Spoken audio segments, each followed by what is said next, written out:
Tai sveiki visi.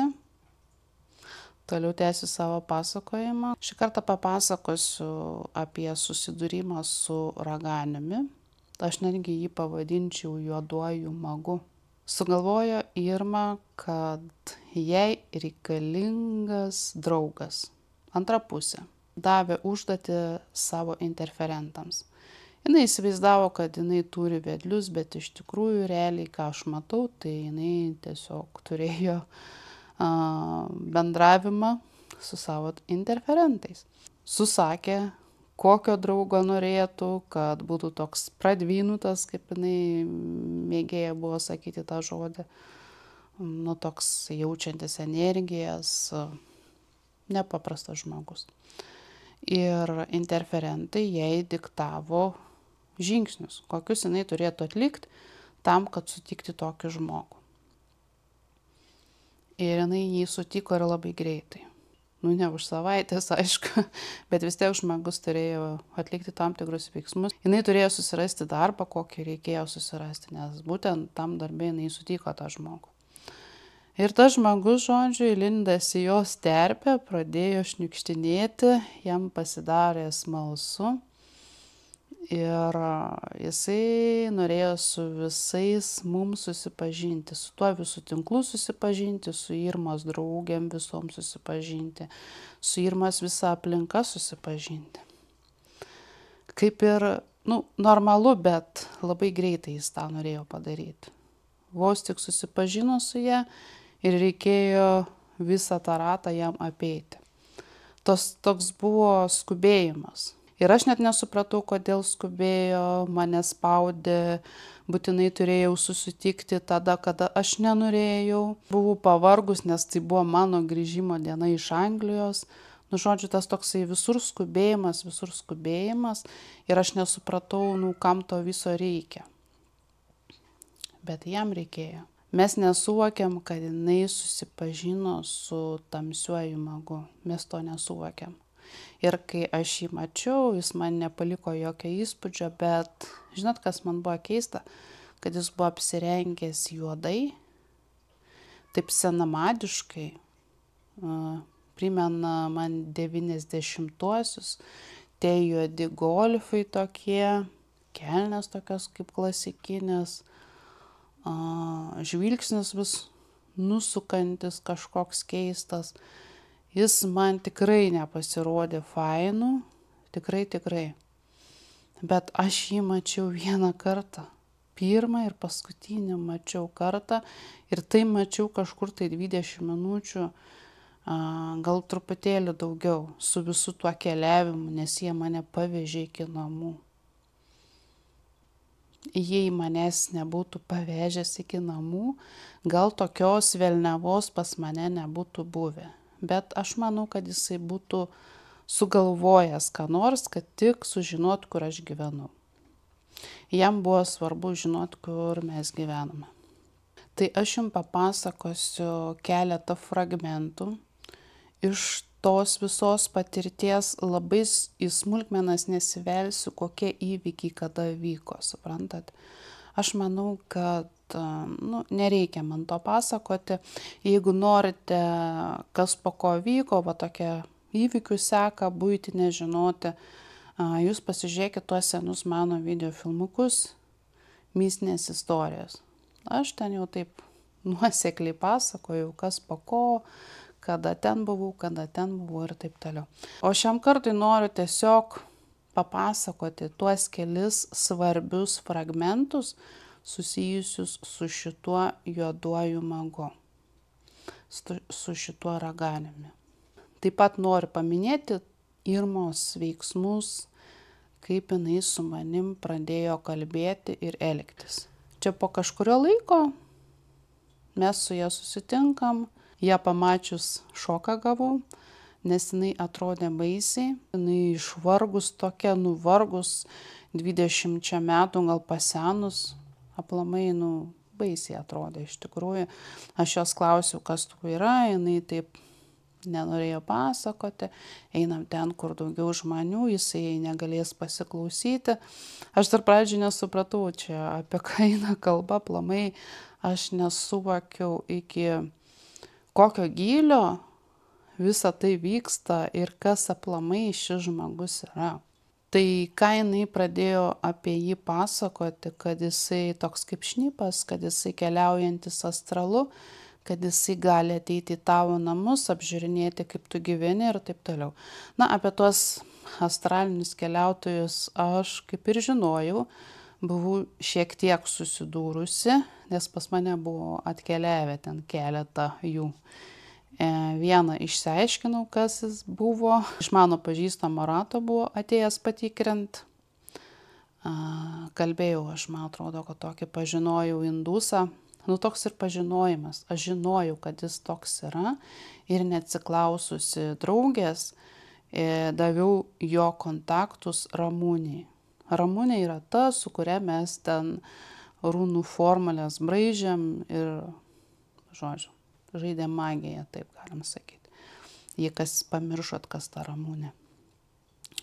Pas ją ten pradėjo dėtis visokie tokie neaiškus dalykėliai ir aš kažkaip tai daviau jo kontaktus. Ir po kurio laiko, tas žmogus indusas, jisai jos užklausė, o tu iš kur mano kontaktus gavai? Jaučiu po faktum, kai jie ten susipyko, kažkas ten įvyko, žodžiu, meilės trikampė visokie. Tai jinai ir nurodė mane, tai jis buvo pas mane atėjęs. Mes, kadangi su Ramunė labai smarkiai susirašinėdavom, tai jinai man ir pasakė, aš jai rašau, sakau, aš jutau jį, kad jisai buvo, sakau, nes man buvo įtarimas, kad kažkas pas mane vaikšto. Tas indusas sako, negalėjo jinai mane matyti, jinai ir rašo jam, jinai ir nematė, jinai jūto, kad kažkas atėjo. Tai vat aš tokius jau dalykėlius buvau apčiuopusi labai nežymiai ir manęs nestebino, vat jos tokie pasakymai, kad jis keliauja astralu, šnipinėja žmonės va tokiu būdu. Taip pat, kad jisai gali matyti žmogų iš vidaus, matyti jo visus organus, kaip dantis tavo atrodo. Irgi manęs nestebino, nes aš atsimenu, kad vienu iš meditacijos metu aš pradėjau matyti save iš vidaus. Pradėjau matyti savo vidaus organus ir kai supratau, ką aš matau, aš išsigandau. Tokio daugiau paveikslo nebemačiau niekados. Per meditaciją niekados nebemačiau. Aš tiesiog išsigandau, aš nenorėjau tą matyti, suprantat. Tai ir tai manęs nestebino. Aš žinau, kad kai kurie raganiai labai gali matyti viską giliai, jūs visus nuodugniai. Tai parodo, kad kai kurie žmonės turi stiprius pajungimus, nors nebūtinai. Bet šis raganius tai tikrai turėjo demonišką pajungimą. Kodėl aš taip galvoju? Todėl, kad jisai labai stipriai ir alkoholį vartojo ir kiek iš Irmos pasakojimo jis privartojęs labai gerai lįsdavo pa žmonės. Jisai prisigėręs, žodžiu, šnikštinėdavo ne tik po žmonių namus, bet į vidų įlįsdavo. Ten kažką padarydavo, suprantat, jis turėjo jau tokių gebėjimų. Nu, ne tai, kad jisai, bet tas padaras, kuris buvo prisijungęs prie jo. Ir, žodžiu, prasidėjo tokie, kaip pasakyti, kiršinimai. Jo kiršinimai tarp mūsų visų, tarp to viso tinklo, tarp to viso šabakštyno, visas avilis buvo išjudintas ir tas tinklo įkūrėjas, jisai pajuto, kad kažkas čia yra negerai, visiems žinokit, buvo negerai atėjus tam žmogui. Jisai pradėjo maginius veiksmus atlikinėti ir kol mes ten susigaudėm, ką jis mums ten atliko, bet tarkim, aš ten nemokėjau susitvarkyti, ką jis mums pridirbo. Aš tik dabar, kai ruošiausi šiam pasakojimui, vaikštinėjau aplink savo tą gatvę, aš mintimis pradirbinėjau tas vietas, aš tik dabar suradau tą programą, kurią jie įvardino kaip kiaunę.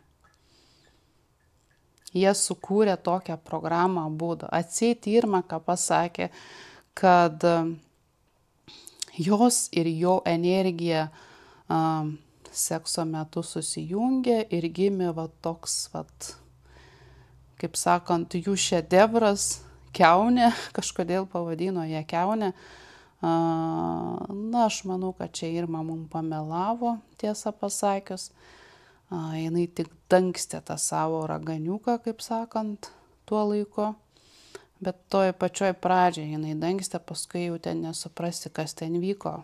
Pykosi, taikėsi, vėl taikėsi, bet žinokit, mums tai buvo labai negerai. Užsidarė visiems keliai, viskas užsidarė.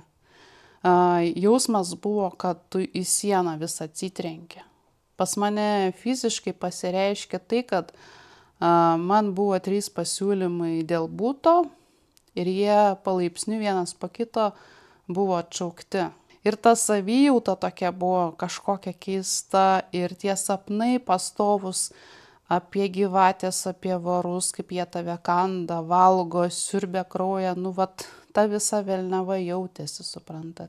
Ir kai Irma pradėjo nuteikinėti mane prieš draugės, jinai nuteikinėjo prieš 2 tokias draugės, tai mama su dukra, jos abidvi buvo pas ją į konsultaciją nuėjusios. Ir kažkodėl va tas raganius, jų energijas užčiuopęs, nusprendė, kad jas reikia pašalinti. Ir per mane bandė tai padaryti.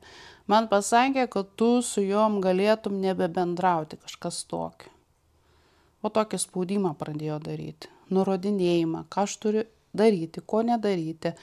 Man Irma tai perduodavo.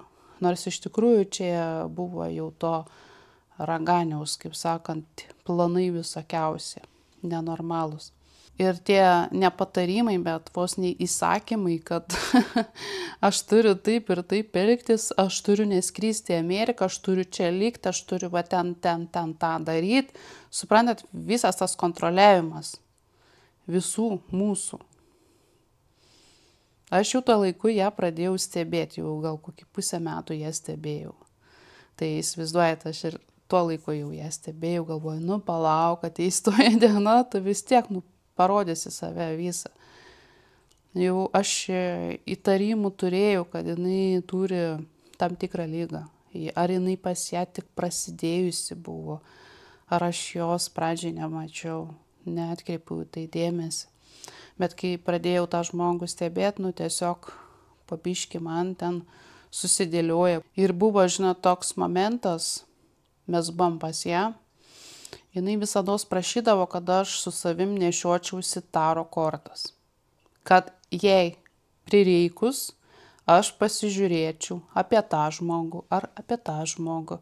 Nors realiai man nepatikdavo tokie dalykai, aš, tarkim, prašydavau kitų žmonių, kad jie paprašytų savo artimųjų leidimo, kad aš galiu burti juos. Ta prasme, kortom dėlioti, ne? Būdavo tokių dalykų, kad, tu paskambink savo sūnui, paprašyk leidimo, aš nenoriu labai taip lysti be to žmogaus žinios, kad aš apie jį žiūrėsiu. O čia realiai, žinokit, kokie dar leidimai, jinai sakydavo, tu pasižiūrėk, vos neįsakmiai, ant pačio galo, žinokit, buvo vos neįsakymai, tu turi pasižiūrėti. Ir aš kažkaip nusileisdavau, aš už save nepastovėdavau, suprantat, nusileisdavau. Mane pradėjo, kontroliuoti palaipsniui, net nejaučiant man to. Ta kartą jinai paprašė, kad aš žiūrėčiau apie tą raganių. Išdėliok kortas, noriu pasižiūrėti, ką tu pamatysi. Ir per kortas jisai mane susekė, jis atėjo pas ją į namus. Jisai pamatė, kas apie jį klausė. Ir jos veidas, aišku, persimainė, sakau, kas yra, jisai čia vaikšto. O aš įsivaizdavau, kad jisai kažkur aplink namus vaikštinėja. Aišku, jinai man nesukonkretino visiškai, niekados nesukonkretindavo. Labai daug dalykų nepasakydavo arba pameluodavo. Tik aš tokia kvailelė buvau ir tikėjau, kad jinai man nemeluoja. Iš tikrųjų labai daug dalykų jinai melavo. Aš jau tas kortas jau buvau susirinkus, mes jau sėdėjom.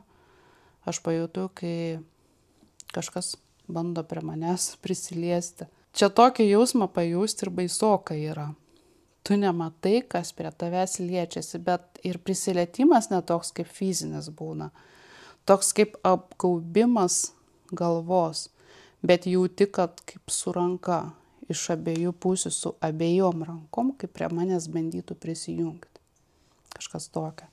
Mano kūnas suparalyžavo, mano mąstysena pradėjo paralyžuoti, aš vos prakalbėt galėjau ir toks kaip robotas pasakiau Irmai, kas su manim vyksta. Žinot, kokia jos buvo reakcija? Jinai pradėjo juoktis, vos neisteriškai juoktis pradėjo. Va tada supratau, kad aš esu gilioj duobėj, aš esu, kad su kuom aš čia susidėjau. Inga, tau reikia nešti mielės iš čia. Bet kaip? Aš pajudėti negalėjau, suprantat? Aš jai sakau, tu man padėk. Tu pati tvarkykis.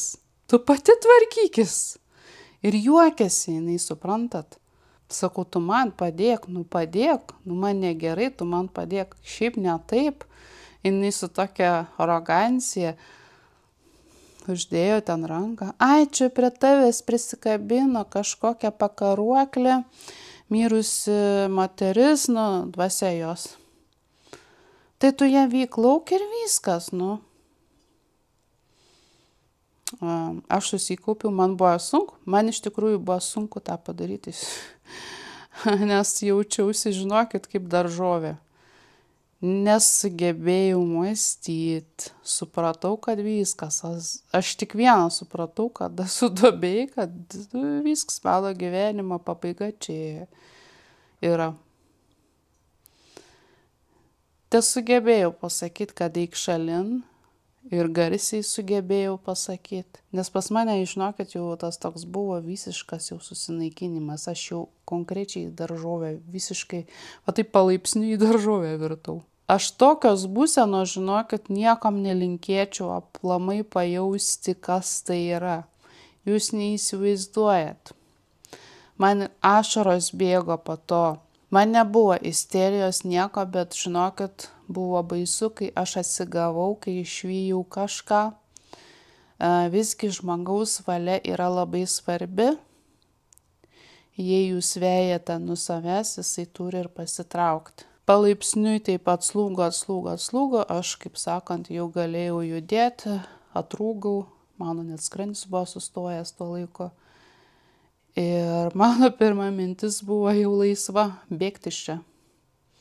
Bėgti noriu pas mamą, viskas, dingti iš čia. Tai mano čia toks buvo, kaip pasakyti, jau prieš paskutinis toks pasispardymas. Jau galvoju, viskas čia bus viskas. Ir grįžus teko dar patirti kai kuriuos dalykus, kai namo grįžau. Nes per tas dienas, kada mes ten kartu bendravom, leidom, jinai man ir masažą darė, tą energetinį. Nu, žodžiu, aš dar daugiau prisileidau tų neaiškių energijų, aplamai jau neaiškių energijų. Net nuo to uraganiaus, suprantat, priėjo man visokio brūdo, kad aš, kai grįžau namo, pradėjau medituoti, man pradėjo kepenis skaudėti, aš jas jutau tokias kaip sušaudytas, aš energetiniam lygmenį mačiau, kaip jas tokias skylėtas, mane skaudėjo, man inkstus skaudėjo, mano šlapimas trenkė kažkokią aitrią chemiją. Nu, tai nebuvo acetono kvapas, aš net vaistų tuo metu nieko negėriau, nevartojau. Man buvo keista, kad aš tai užuodžiu. Galbūt tai buvo fantominiai tie skausmai ir tas kvapas, aš nežinau, kad man nebuvo galimybės kaip patikrinti. Negi aš ten mamai sakysiu, kad tai mano ten šlapimą pavostyk, nes man tai keistai smirda. Neprašysiu aš mamos tokių dalykų. Aš tik paguodos tokios radau ir savęs raminimo meditacijoje. Kitaip aš tai nežinau, būčiau išdarnėjęs turbūt. Susisiekiau aš su Irma, atsimenu, klausiu, sakau, kas čia man darosi, kodėl va tas ir tas. ir anas. Jinai man pasakė, čia netikros meilės energija. Sakau, kaip suprasti netikros meilės energija? Tai čia sakau tavo? Nu ne, tu pagalvok. Oi, galvoju, ką čia man jau begalvoti iš tikrųjų. Man jau ne tas galvoju buvo, man reikėjo susitvarkyti su savo energetika, nes man darėsi ten velniava tokia, kad pastoviai medituojant jausdavau, kad kažkas vaikšto. Suprantat, ten jau galėjau aš ir išdurinėti pati nuo tų visų reikalėlių. Ir visai neužilgo, kai mes susitikom, ir jinai vėl pradėjo visokiausias, žinokit, nesąmonės, jau kalbėti jau ant pačio galo, kai aš jau nusprendžiau, kad dedu tašką, viskas nutraukiu bendravimą su ja, kad jau įklimpau, tai įklimpau, aš supratau, kad vis tiek jau iš tos duobės turėsiu aš pati kapanotis, iš jos jokios pagalbos tikrai nebus, jinai tik man dar daugiau visokių nesąmonių pridarys, nes jinai vėl susitaikė su tuom raganium, tai žodžiu, aš mačiau, kad čia bus pasaka be galo ir aš nesiruošiu būti ta talpikla negatyvių energijų. Ant pačio galo, vat ką aš atsimenu, ką jinai man pasakė, jau padėjo man padėti tą riebų tašką. Energijoms reikia alkoholio, energijoms reikia mėsos, energijoms reikia tabako. Nu, aš supratau, kokioms energijoms to reikia. Supratau. Kaip tu save pateiki šviesią raganą ir tu siūlai žeminti vibracijas alkoholiu, cigaretėm, mėsa. Visa tai žemina vibracijas. Tai nesuderinami dalykai. Jinai net sakydavo, kad rūkymas padeda valyti tavo energetiką, nes tai dūmai. Kad pateisinti visą tai. Kūnas yra kūnas, o dvasia yra dvasia. Nieko nėra atskiro. Mes esam visuma. Ir tokie pasakymai yra konkrečiai šizofrenikų. Šizoterikų. Nuo jos tų masažų man pradėjo darytis vis blogiau ir patį paskutinį kartą, kai man atliko masažą, aš net jutau kaip kažkokią keistą negatyvę energiją, jinai man kaip supiltų ant manęs. Aš jos net nenūstumiau. Užtenka, pasakiau, nebemasažuok, nebedaryk, užtenka. Nes man jau masažo metu bloga pasidarė. Kadangi kamera jau baigė, mačiau, išsikrauti, perėjau į kitą vietą, pasijungiau, norint baigti. Ką aš noriu pasakyti, kai ruošiausi šiam pasakojimui, aš atradau tą jų programą paleistą. Nors realiai regresijos seanso metu jinai man buvo nuimta, mes nuėmėm ją. Tas raganis buvo iškviestas ir jam buvo atiduota tos visos programos. Aš kaip prieš porą metų pasakoju būtent ties ta vieta, kurioje pasakoju, kai buvo tas pats pirmas pasijungimas. Buvo ir antras pasijungimas, aš jums nesakiau. Antras buvo, kada aš ruošiausi jau miegoti, lygiai tos pačios rankos prie manęs prisilietė ir buvo jau įsakmus balsas, aš jau pirmą kartą išgirdau balsą. Va čia jau truputėlį buvau išsigandusi, nors tuo metu nelabai.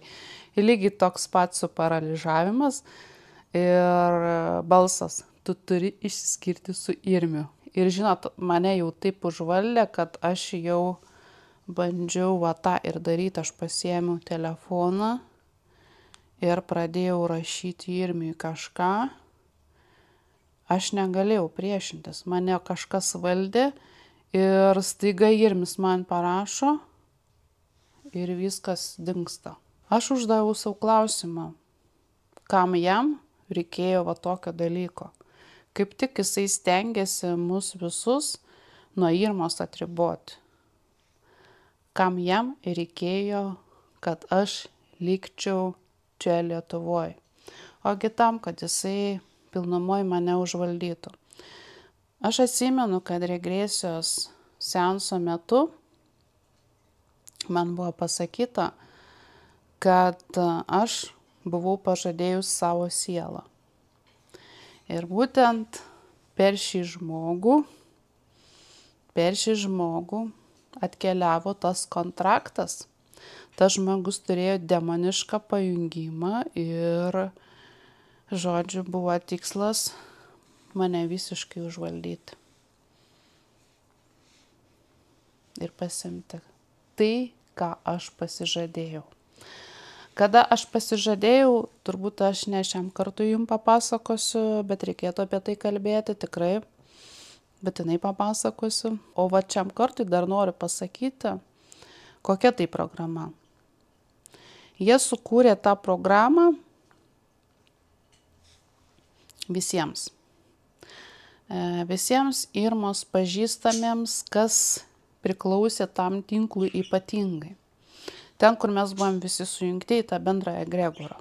Mums visiems buvo uždėti tokie kaip pavadėliai, apynasriai, kažkas tokio.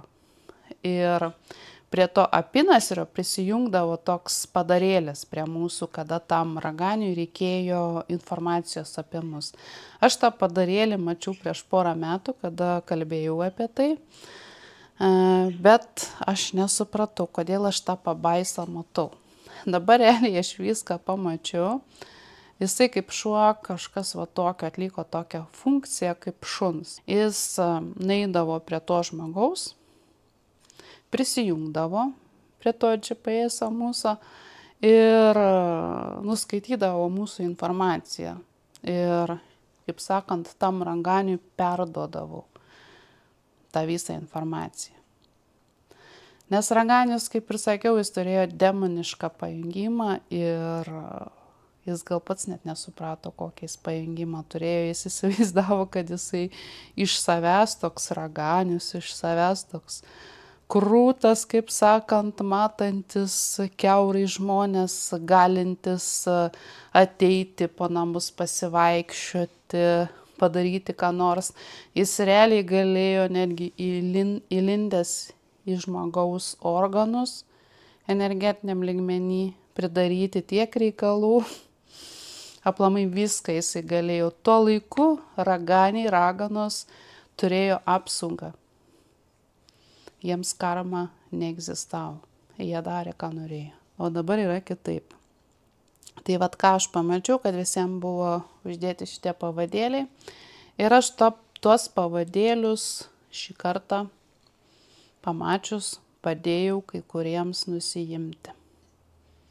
Kai kas gal pats nusiėmė, kai kuriems gal kažkas padėjo, bet aš padėjau savo draugiam nusiimti energetiniam lygmenį, su kuriuom aš tuo pat metu nutraukiau bendravimą, nes aš pabijojau, kad per mane gali joms pridirbti reikalų. Bet spėjo jie ir pridirbti iš tikrųjų. Va dabar pamačiau, kad spėjo ir joms apynasrius uždėti. Tai vat kokie reikaliukai vyko energetiniam lygmenį ir kas darėsi fiziniam lygmenį. Kas buvo patyrę tokius dalykus ir susidūrę su tokiais raganiais, tie mane supras, apie ką aš kalbu. Ir kuo puikiausiai supras, kaip yra sunku tvarkytis, nes kai tu pajauti, kad esi duobėj, tu nežinai, ką toliau reikia daryti. Bet žinai, kad reikia tokius žmones išbraukti iš savo gyvenimo. Mes turim nutraukti ryšių su tokiais žmonėm. Tai čia toks pirmas žingsnis iš tikrųjų. Tai vienu tokiu įkvėpimu papasakojau jums apie tą raganių ir aš manau, kad man jau neteks sugrįžti ties juo, bus matyt. Jeigu kas nors išlys, jeigu ką nors prisiminsiu, tikrai kitame video filmuke papasakosiu. Na, o šiam kartui tiek. Ačiū už dėmesį. Jei turite ką nors įdomaus papasakoti man, o gal bijote viešai pasakoti, galite man parašyti. Gal koks jums patarimas reikalingas, nežinau, nebijokite tikrai manęs klausti. Na, o aš sakau iki, susitiksim kitame video filmuke.